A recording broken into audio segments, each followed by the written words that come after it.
සුබ දවසක් වේවා කියලා හරිම ආදරෙන් පිළිගන්නවා. ඉතින් අදත් මම ඔයාලට අරගෙන ආවේ නිවාඩු දවසට ඒ වගේම අමුත්තෙක් ගෙදරට එනකොට පවුලේ විශේෂ කෙනෙක්ගේ විශේෂ දවසකට අපට ඉක්මනට හදාගන්න පුළුවන් රයිස් එකක්. ඉතින් මේක ඔම්ලට් ෆ්‍රයිඩ් රයිස් එකක්. හදාගන්න හරිම ලේසි. අපි බලමු අවශ්‍ය කරන්නේ මොනවද කියලා. ඉතින් මම අරන් තියෙනවා බීලුණු ටිකක් හීනියට ලියලා ලීක්ස් ටිකක් ඒ වගේම ඉඟුරු දුලුණු ටිකක් වගේම කැරට් ටිකක්.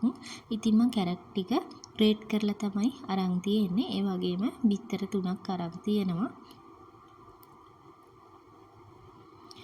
ඒ වගේම මම බාස්මති හාල් වලින් කලින් කහ ටිකක් දාලා බත් ටික තඹගෙන උයාගෙන අරන් තියෙනවා. ඉතින් මම මේ විදිහට මුලින්ම බිත්තර ටික ස්ක්‍රැම්බල් කරගන්නවා. ඉතින් ඔයාලට පුළුවන් ඔම්ලට් ෆ්‍රයිඩ් රයිස් එක හදනකොට බත් එක හැදුවට පස්සේ උනත් බිත්තර ටික බත් එකට දාන්න. ඉතින් මම අද එහෙම කළේ නැහැ. එහෙම වුණොත් බත් එකට තිත ගතියක් එන නිසා මේ විදිහට බිත්තර ටික ස්ක්‍රැම්බල් කරලා මම අරගත්තා.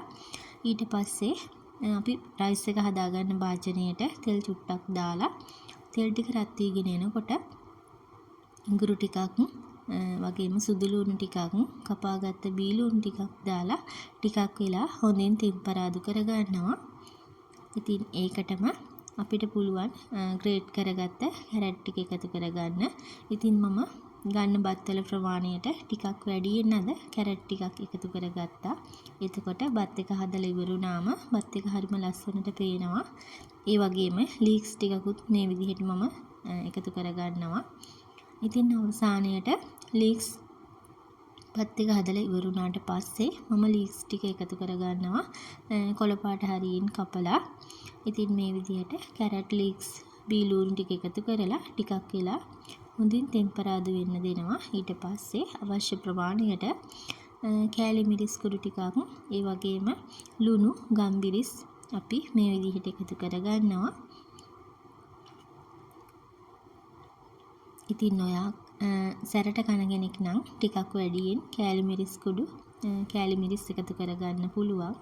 ඒ වගේම ලුණු ගම්බිරිස් ඔයාගේ පදම අනුව දාගන්න පුළුවන්. මම අද 3 දෙනෙකුට ප්‍රමාණවත් විදිහට තමයි මේ බත් එක හදාගන්නේ. ඉතින් මේ ටික හොඳින් මිශ්‍ර වෙන පරිදි හොඳින් කලවම් කරගන්නවා.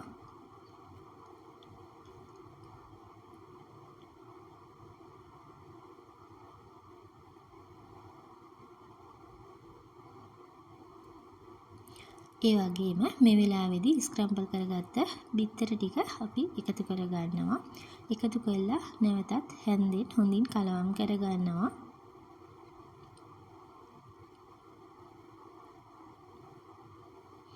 ඉතින් ඔයා හදාගන්න බත් ප්‍රමාණයට අනුව බිත්තර ගන්න ප්‍රමාණය වැඩි කරගන්න පුළුවන්.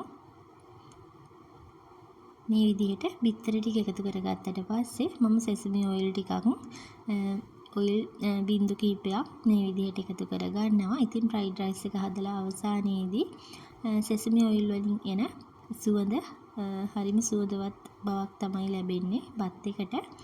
ඊට පස්සේ අවසානයේට අපි කලින් තම්බලා තියාගත්ත බත් ටික මේ විදිහට එකතු කරගන්නවා. ඉතින් හරිම රස ඒ වගේම ඇසට ප්‍රියමනාප බත් එකක් තමයි මේ විදිහට අපිට හදාගන්න ලැබෙන්නේ.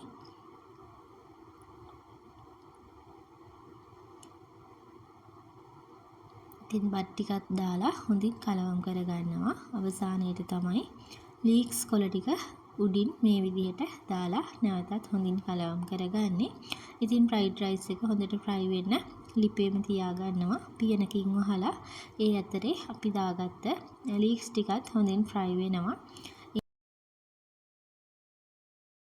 මේ විදිහට මම පියනකින් වහලා හොඳට බත් ටික ෆ්‍රයි වෙන්න තියාගන්නවා. විනාඩි 5ක් විතර. ඉතින් මේ තියෙන්නේ අද මම හදාගත්ත රසම රස සුවඳට තිබුණු ඔම්ලට් ෆ්‍රයිඩ් රයිස් එක.